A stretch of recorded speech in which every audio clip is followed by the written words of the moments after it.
Lá.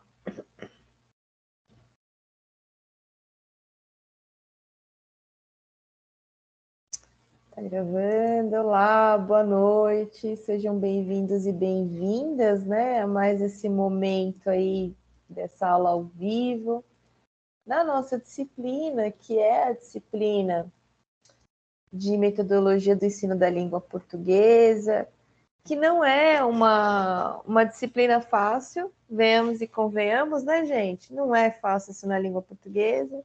Os alunos já olham para você e falam assim, ah, língua portuguesa, né? Não é fácil.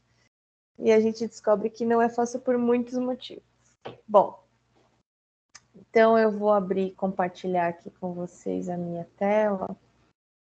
E nesse pensar, eu vou até trazer algumas outras discussões para a gente refletir um pouco também, né? Bom, a gente vai tratar dessa aula, a gente vai tratar do e-book 4, já fica aquele aviso essencial, né? Não esqueçam, por favor, da CPA, de responder a CPA, avaliar o professor, falar que a professora é muito brava, ou não, que a professora é muito legal, ou não, que a professora, sei lá, alguma coisa, mas falem bem, falem mal, falem de mim, né? Já diz o velho ditado. E aí eu deixo aqui de sugestão, né, aquele programinha lá, o aplicativo da FAM, que eu sou fã, né, para que vocês possam ter acesso às suas informações de aluno. E eu vou trazer o pensar no planejamento da aula de língua portuguesa, né, pensando nos nossos conteúdos. E eu queria trazer também uma reflexão sobre o que nós temos vivenciado enquanto professores, né? Como eu percebo a educação hoje, né? O que nós temos na educação hoje? Nós temos uma educação em que ela está reverberando, né? Reverberando situações de pandemia, né? O que foi a pandemia no período para a educação e agora a gente está vendo alguns resultados. E eu não sei quem está aqui, quem está na educação, quem não está, mas eu trago mais esse alerta porque a gente está tendo uma alta demanda de contratações na educação, né? Eu sempre comento que a educação ela começa a se movimentar sempre depois de uma crise. Quando tem uma crise muito forte, a educação ela retorna e ela retorna com muita força, ela contrata todos os profissionais que tiver à disposição. É uma coisa muito quase que automática.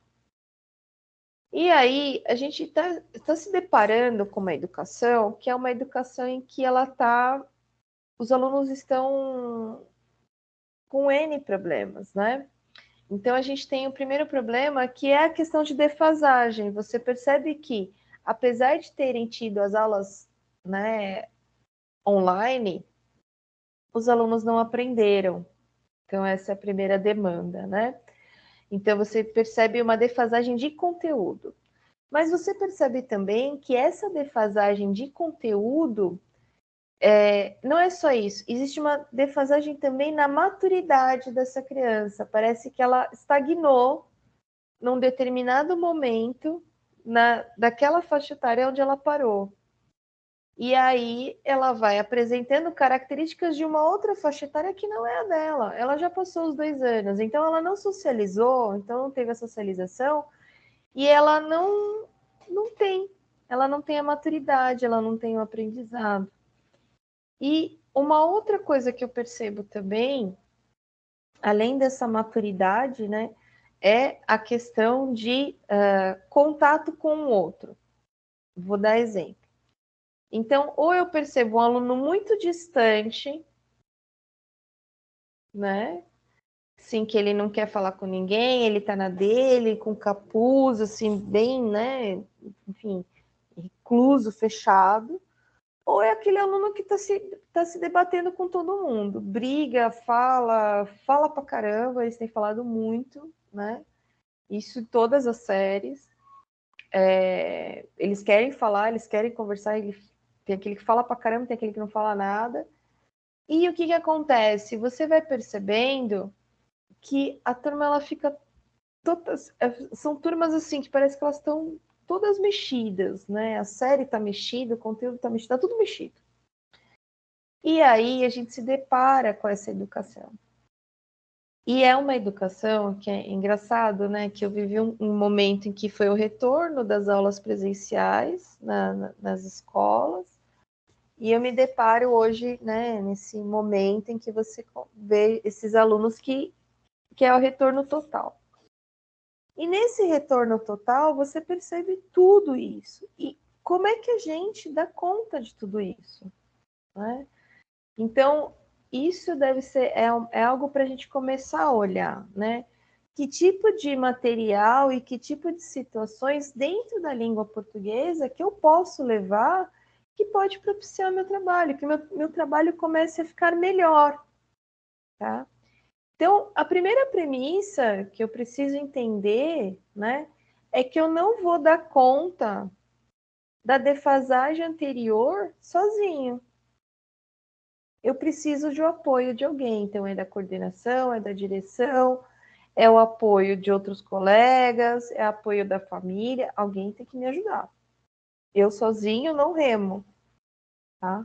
Posso até pegar os 2 remos e ir lá tentar, mas não vou conseguir sozinho. Eu preciso de alguém. E a outra questão também é perceber em quais momentos em que eu vou trazendo essa reflexão sobre si mesmo.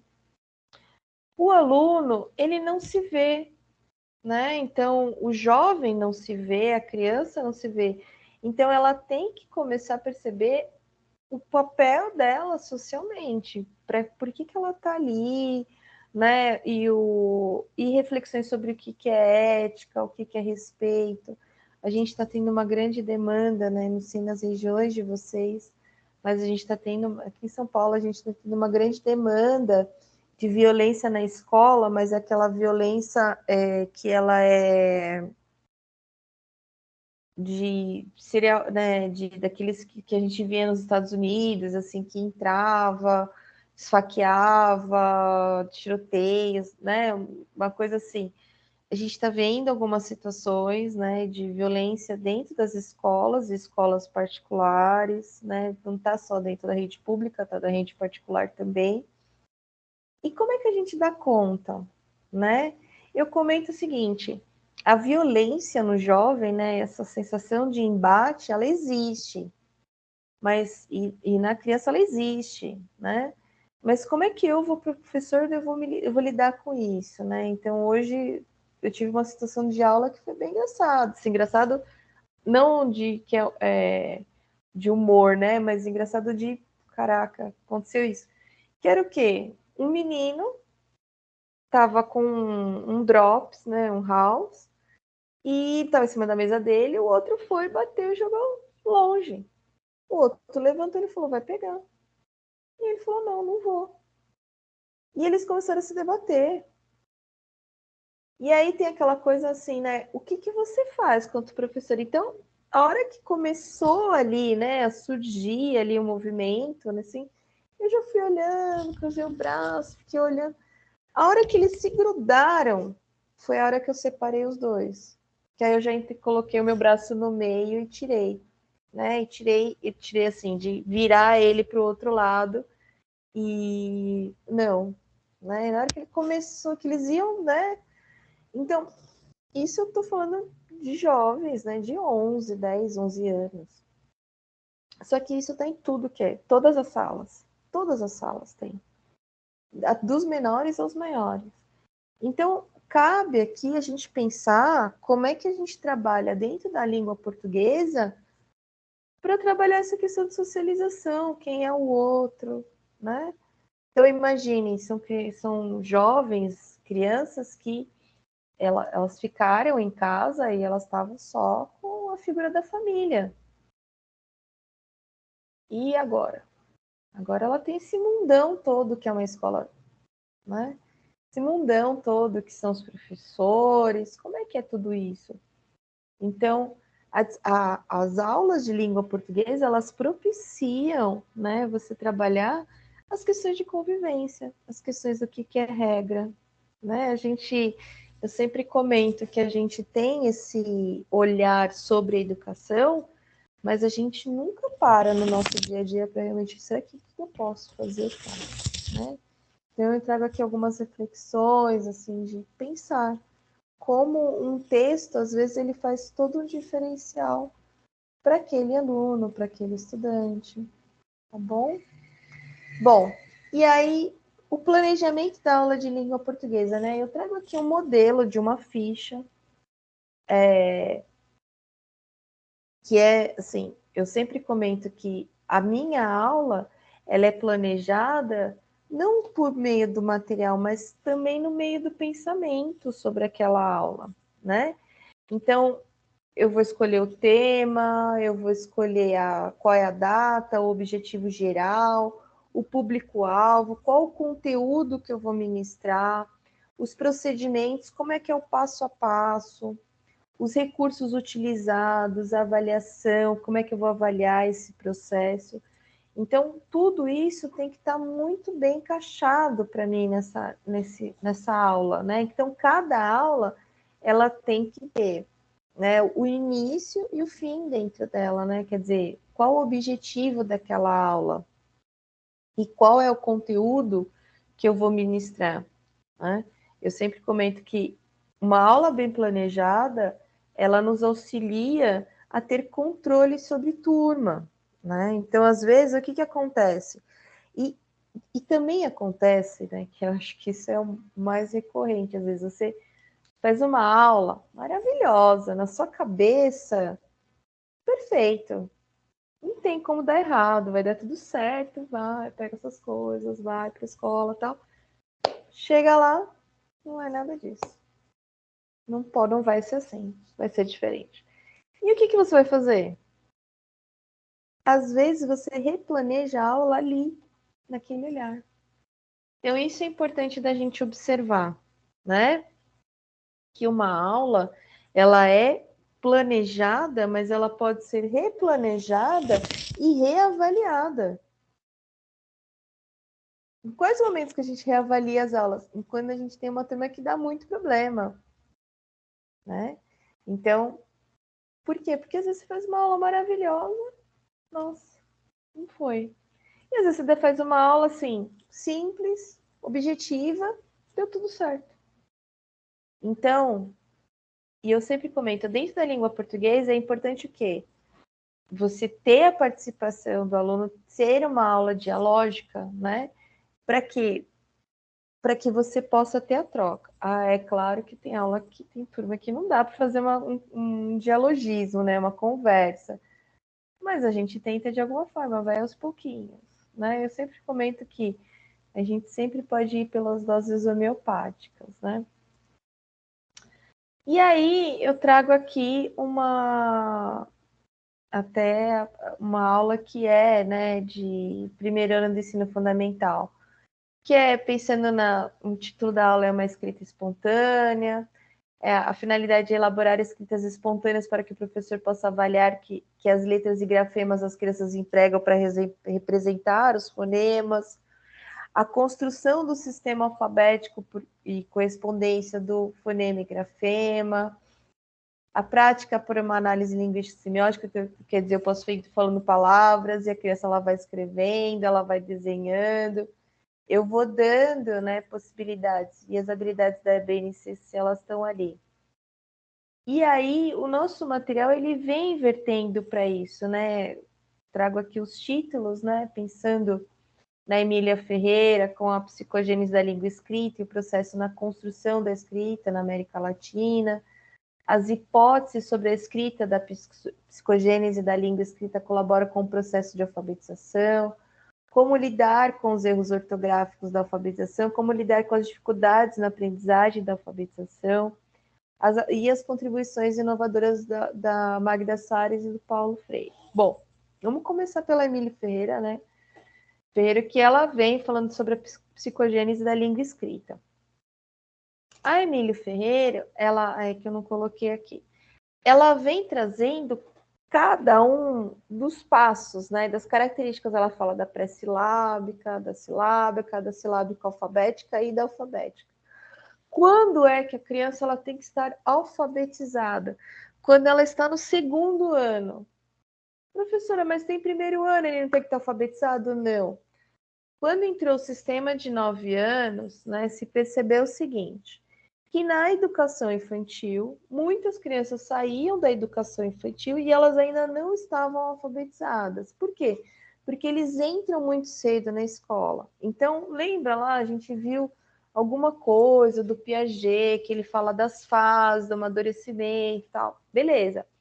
O que acontece? Nessas fases, o que se percebeu? Que a criança, quando ela estava chegando no primeiro ano, ela estava chegando muito cedo. E se ela estava chegando muito cedo, acabava acontecendo o quê? Ela não conseguia aprender. E aí ela ia para um segundo ano faltando alguma coisa, porque ela não conseguia dar conta do conteúdo de primeiro ano.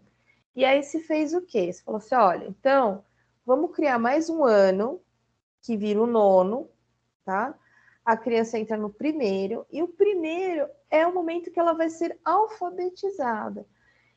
Só que isso, quem contou pra gente? Ninguém, né? A gente ficou sabendo mais ou menos, e chegou na educação. Aí chegou na educação, primeiro ao nono ano, aí os pais criam uma baita ansiedade, né? Nossa, meu filho, ele já tá no segundo ano, mas ele não sabe distinguir. Tudo bem, né? Então, o primeiro ano é um ano em que a criança ela vai ser alfabetizada. E ela vai ser alfabetizada nesse patamar, né? Então, a Emília Ferreira falou assim, ó, a criança tem uma fase, ela vai construindo isso.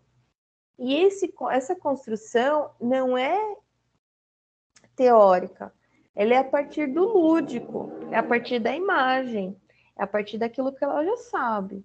Então, na pré-silábica, eu tenho que escrever e desenhar têm os mesmos significados. Então, se ela escreve o C e o L, sei lá, para fazer cavalo, e ela fazer o desenho do cavalo, tá tudo bem. Ela está entendendo o que tá sendo falado, né?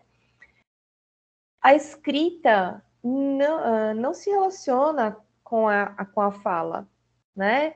Então, às vezes,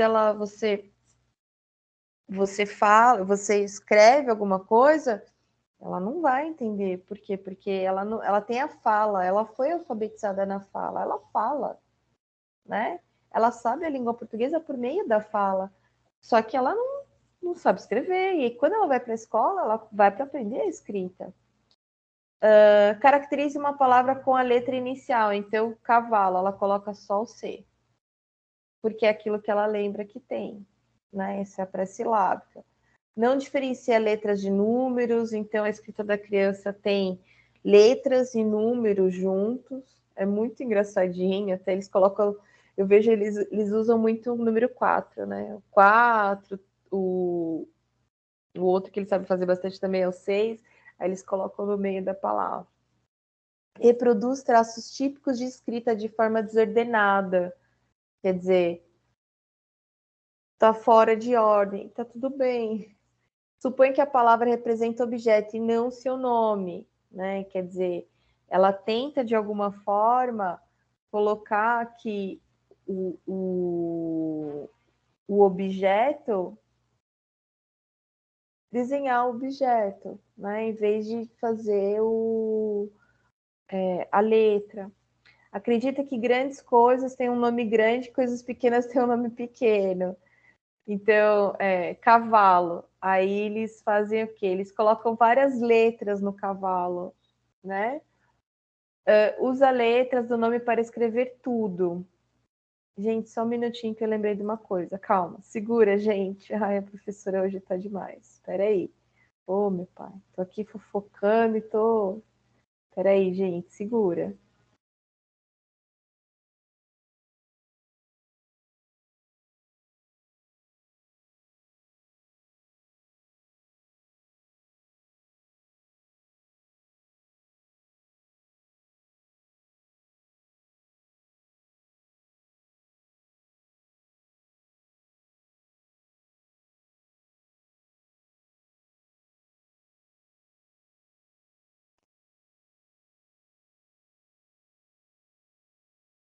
Gente, pausa filosófica, desculpa. Eu coloquei água para ferver. Desculpa. Esse é o grande problema do home office. Eu coloquei água para ferver e larguei lá, gente. A panela já estava esturricando, perdão. Desculpa mesmo. Gente, ainda bem que eu lembrei. Bom, então eu quero fazer sei lá, uma porta. Porta que é um objeto grande, né? E aí e a palavra porta é uma palavra pequena. Aí ele escreve várias letras para mostrar que aquilo é a porta. Não aceita que seja possível. Outra coisa, usa letras do nome para escrever tudo. Então, tudo que tem.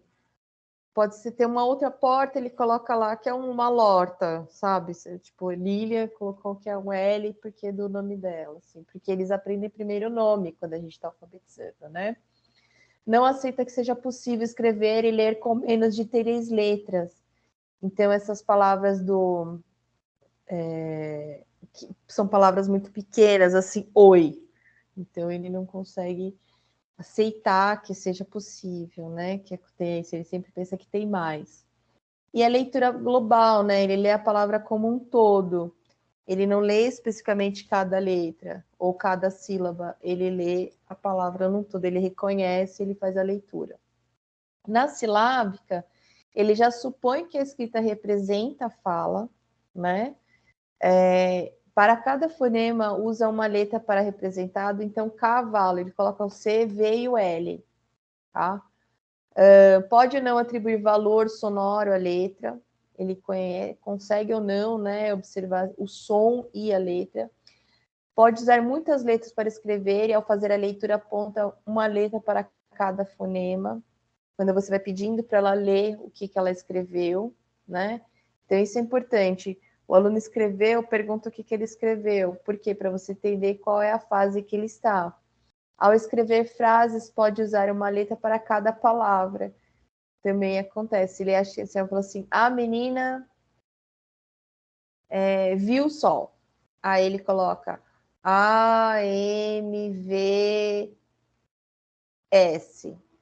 Para ele como é que é o nosso VC, né, gente? Então ele vai abreviando, porque ele acha que é muito grande, então não pode ser. É uma coisa tão simples, a menina viu o sol, então deve ser menor.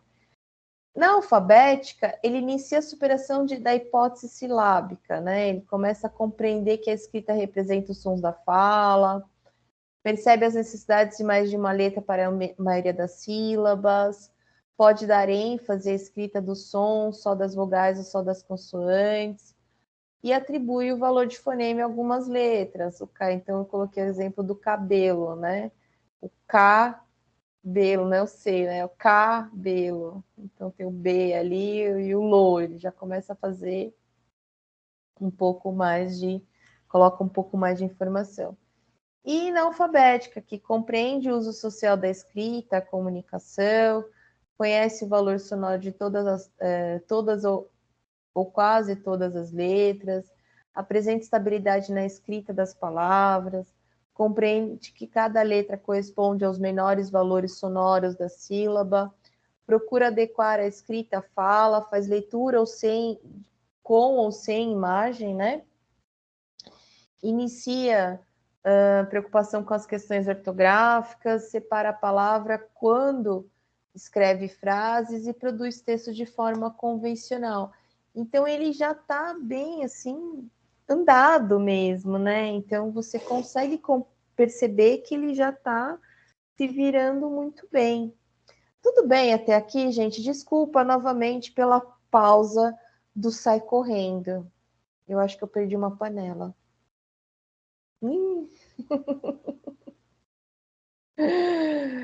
Tudo bem? Dúvidas aqui nessa parte do SILAB, né, da psicogênese? Alguém quer trazer alguma coisa a mais?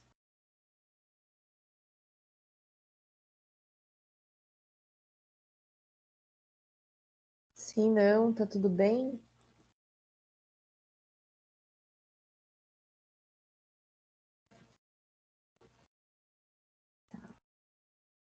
Bom, e a questão, né, de como lidar com os erros ortográficos na alfabetização.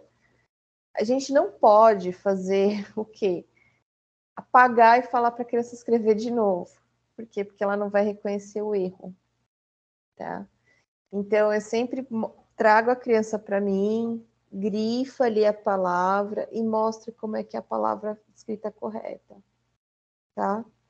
Então, tenha cuidado, né, com esse processo, porque falar para a criança apagar e escrever de novo, não vai adiantar, ela não sabe qual é o erro dela. Então, observem que é grifar a palavra, mostra a forma correta, usa aquela mesma palavra em outros contextos para você observando como é que está a dificuldade daquela criança, tá? Então, assim, não deixe ser, passou. Não, volta naquela palavra e, de alguma forma, vai mostrando em outros momentos para ver se aquela criança ela aprendeu. E as contribuições inovadoras, né, da Magda Soares e Paulo Freire. Então, eles trazem o seguinte, que a alfabetização ela deve ser feita por meio do contexto, né? Que a realidade social, que a criança ela não é vazia, que ela traz alguma informação e essa informação ela tem que ser valorizada dentro do contexto da sala de aula. E observando que ela pode aprender, ela pode ser alfabetizada dentro dos espaços em que ela vive. Então, trazer coisas da realidade dela para dentro da sala de aula. E a gente tem que pensar em algumas coisas, né? A avaliação formativa e tradicional. Lembrar que essa avaliação tradicional, ela é elitista e ela é excludente, tá? Quer dizer, pensar no como é que eu vou acompanhar o processo de ensino-aprendizagem? Como é que eu vou acompanhar essa criança? E quando eu penso, essa criança não é essa criança, são essas crianças, porque numa sala a gente vai ter mais de 20. Então, como é que eu vou olhar para cada um? Eu sempre comento o seguinte: escolha, né? Eu tenho os dias da semana, você trabalhando, ande na sala, converse com o aluno, verifique o caderno. Todo esse processo, ele é válido, né? Posso criar uma nova forma de avaliação? Posso. Coloco lá uma participação. Deixa eu ver. Vamos ver como é que vai. E a avaliação, ele é um processo, né? Uma outra coisa que é importante, o meu modelo de aluno é o meu modelo de professor. Se eu sou um professor que eu sou mais receptivo, eu converso, esse aluno ele vai estar mais próximo. Se eu sou um professor mais distante, esse aluno vai estar mais longe. E o aluno, ele se vê no professor. Então, precisa observar isso, né? Como é que eu estou sendo enquanto professor e que tipo de aluno que eu estou tendo. Porque se os meus alunos gritam, é porque eu estou gritando. Se os meus alunos eles estão, sei lá, brigando, é porque eu estou brigando? Não, mas porque alguma coisa eu não estou vendo, tá? Então, isso são coisas para a gente pensar, né? O aluno que eu tenho é a postura do professor que eu sou. A repetência e a evasão escolar, né? Sim, repetir é a melhor coisa? Não. Por quê? Porque vai dar evasão escolar. Esse aluno vai sair da escola, ele vai parar. E não é esse o nosso objetivo enquanto professor, né? Valorizar o erro, romantizar o erro, né? Então, nenhum nem outro. Eu olho o erro pelo que ele é e eu mostro o que é, né? Eu não vou supervalorizar ou falar, nossa, coitadinho. Não, né? Então, tem esse olhar. Eu tenho que ter diversos instrumentos para avaliar o aluno, né? Não só avaliá-lo por meio de uma prova. Leitura, eu sempre faço de uma forma superficial, mas também aprofundada. A imagem, depois eu vou para aprofundar essa leitura, aprofundar o conceito. A oralidade, conversar, usar as relações comunicativas, né? Conversar sobre diversos gêneros com o aluno no dia a dia. Planejar o processo de ensino-aprendizagem, né? O processo de aprendizagem, aonde que o meu aluno está, aonde que eu preciso chegar com ele. A escolha dos conteúdos para aplicação em sala de aula, né? Qual é a necessidade do aluno? Eu escolho antes, eu penso antes, eu vejo, verifico o tempo antes, tá? O progresso do aluno, como é que ele está andando? Esse aluno está andando mesmo? Não? Ou será que eu estou me enganando? Será que eu estou vendo esse aluno? Como ele é, o que ele precisa? E alfabetizar letrando, quer dizer, alfabetizar dentro de contexto, né? Já voltando às palavras que são da Magda Soares e do Paulo Freire, né? Quando eles falam que eu alfabetizo, mas eu alfabetizo a partir do contexto em que se vive, né? Que se vivencia. E é isso, gente. Dúvidas, inquietações, querem trazer alguma reflexão aqui para compartilhar? Tá sem imagem? Ih, eu vi só agora. Deixa eu ver. Agora acho que a minha imagem deve ter voltado. Sim? E é isso, gente. Vou terminando por aqui. Mas tá me ouvindo, Patrícia? Tá tudo bem? Ah, gente, que preocupação esse negócio, né? Tá. Então é isso. Reflita um pouco, né, sobre essa questão do que é material de escrita, o que é material de leitura. Separem materiais, estudem, né, verifiquem possibilidades. Viu um texto legal, já deixa guardado, porque provavelmente vai usar. E assim vai, né? Então, faça aquela pasta de materiais que são possíveis. Utilizem muito dessa questão que é da gente pensar sobre as revistas, os quadrinhos, a possibilidade de trazer os quadrinhos para a sala de aula como uma forma também de alfabetizar, a leitura de imagens, isso é importante, que isso ajuda bastante nesse processo. Patrícia, você quer falar alguma coisa?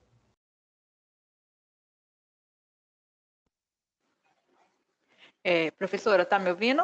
Estou te ouvindo. Ai, obrigada por falar comigo. Adoro quando vocês falam comigo, gente, de verdade. É que, assim, nós observamos, né, com retorno, aqui na minha cidade já está retornando presencial as aulas no município. Certo. E as crianças, elas querem continuar fazendo uso do aparelho, né, do celular na escola. Assim, eles estão em sala de aula, mas, tipo assim, eles querem poder usar para porque muitos começaram a usar aplicativos para fazer as leituras ou para até ajudar na matemática, e aí eles querem usar agora em sala de aula, é incrível, porque... Mas não é impossível, Uhum. né? É possível, assim. O grande problema, eu acho, Patrícia, pode continuar, eu vou falar, pode, que se você quiser trazer mais alguma coisa. Sim, aí então assim, então a gente observa que essa era pós-pandemia também, né? As crianças estão vindo para a sala de aula já trazendo também o que ela conviveu durante esse período de aulas online, Sim, né? sim. E assim, então, e ao mesmo tempo não conseguindo se desprender do aparelho, porque, por exemplo, eu tenho uma sobrinha que ela fica o dia todo com o aparelho na mão, não Mas virou consegue soltar para extensão, nada. Patrícia. É. Se você olhar na mão deles, é extensão. Parece que tá Uhum. grudado na mão deles. Isso, eu até li uma matéria Eles recentemente andam sobre assim, isso, ó. Porque justamente. a escola que eu dou aula é uma escola que tem todas as séries, né? Desde a educação infantil até o ensino médio. E assim, eles andam assim. Então, eu vejo que é um grande desafio A também mão hoje, deles né? já tá assim, né? É, Parece que o celular. Eu não sei como é que eles seguram, mas eles seguram de uma forma que a mão, você vê a mão aqui, e tá desse lado é o colado na mão. celular, parece que tá colado na mão. Isso mesmo. Parece estar colado. Então, assim, não é aquela coisa que a gente pega o celular, né? A gente é velho, né? Eu sou velha, eu faço assim, ó. Fico assim. Não, eles estão com o celular assim. Eu não sei como, eles seguram assim. É assim que é minha É sobrinha. uma coisa mais ou menos assim, mas está na mão deles, é desse jeito. A forma que eles usam é desse jeito. Então você para a aula, ele já está aqui. É imediato, ele já vira, já. Então é desse jeito. Eu não sei, eu não consigo segurar, né? Mas eles seguram desse jeito aqui, que é a base aqui para eles não deixar cair. E eles, você olha aqui é a mão e aqui é o celular. É desse jeito. É desse jeito. Isso é uma dificuldade. Isso é um problema que a gente tem vivido. Então, o que eu percebo? E vamos àquela pausa filosófica da minha bebida quente. O que acontece? Eu não vou proibir esse aluno. Eu não tenho como. Então, o que eu faço algumas aulas, né? Eu dou aula para os pequenos, e aí, como é uma disciplina específica, que é de língua portuguesa, eu sempre. Ó, guardou? Guarda, guarda, guarda. Não guardou? Ele pegou no celular, eu te coloco dentro do bolso. Eu vou devolver. Mas aquela hora não é hora. Eles já sabem que não pode usar. Tá? Então, isso é postura de professor. Eles levam brinquedo, tá, Patrícia? Os pequenos têm levado brinquedo para as aulas. Então, assim, mas é o dia do brinquedo? Não. Todo dia é o dia do brinquedo. Mesma coisa. Não é material, recolho. No final da aula eu te devolvo. Essa é a primeira questão. A segunda questão é, no período da pandemia, realmente, eles aprenderam muita coisas, muitas ferramentas. E eu posso, em algumas aulas, utilizar dessas ferramentas. Né? Para quê? Olha, estou usando. Eu vou usar em algum momento, mas agora não. Mas em outra aula eu vou usar. E eu usei numa outra aula. Percebe? Eu tenho alunos que eles é imediato. Eu coloco um conteúdo na lousa, eu escrevo na lousa, e aí, pessoal, terminou, tal, dei aquele tempo dele escrever, ele foi lá, bateu foto, tá copiando da tela do celular. E tá lá a tela. A tela não, o quadro. Aí você fica olhando, você fala, cara, como? Ele foi, bateu foto e tá aqui. Para ele não ter que fazer esse movimento de baixar a cabeça e levantar para olhar a lousa.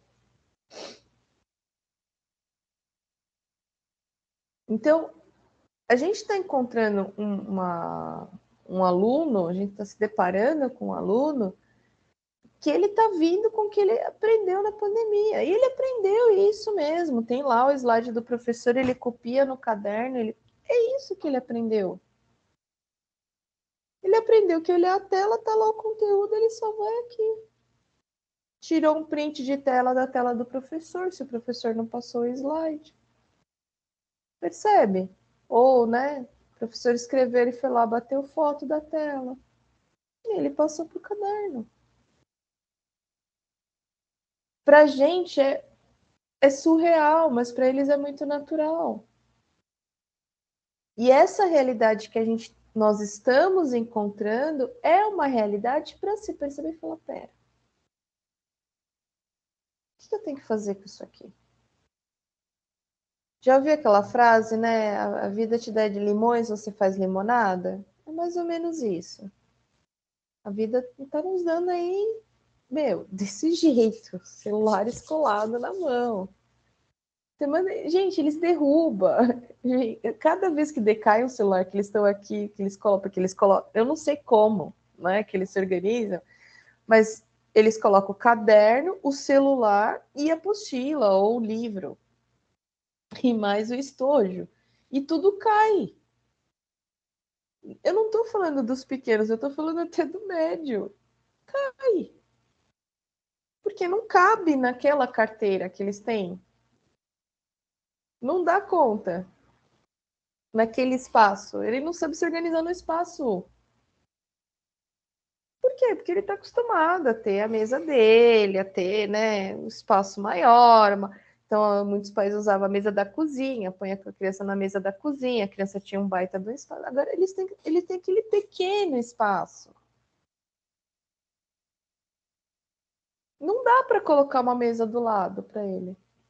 Porque você já tem numa sala, tem lá, uns 25, 30. E aí eles faziam o quê? E cai, meu, é celular que cai, é caderno que cai, é apostila que cai, e eles pegam a apostila de qualquer jeito, caderno de qualquer jeito, dá até o coração, cada vez que eu olho.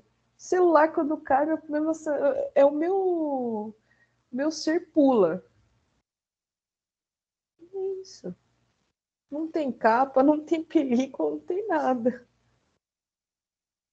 Percebam? Então a gente está vivendo numa realidade que é bem isso, Patrícia.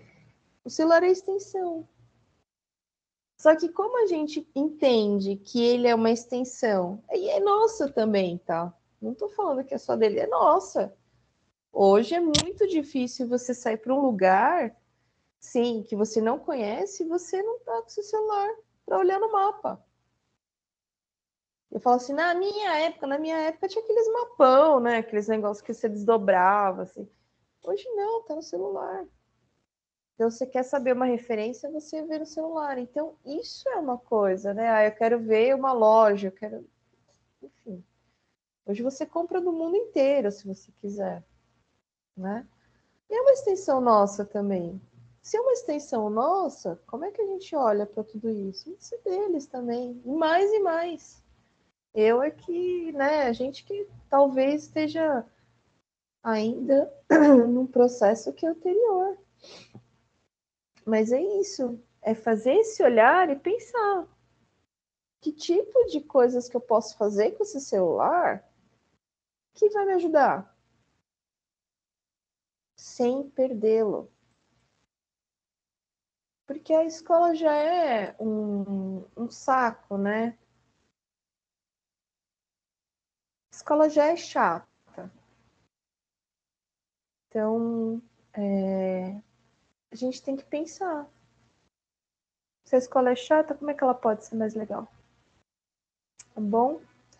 Patrícia, ajudei você? Não, né? Te trouxe mais inquietações.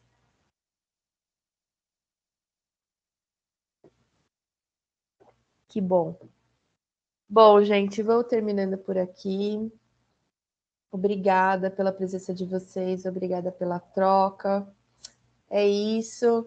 Qualquer dúvida, passa lá no fórum de dúvidas. Fiquem bem, saúde e paz sempre, tá bom? Beijo, gente. Até mais. Bom descanso para vocês.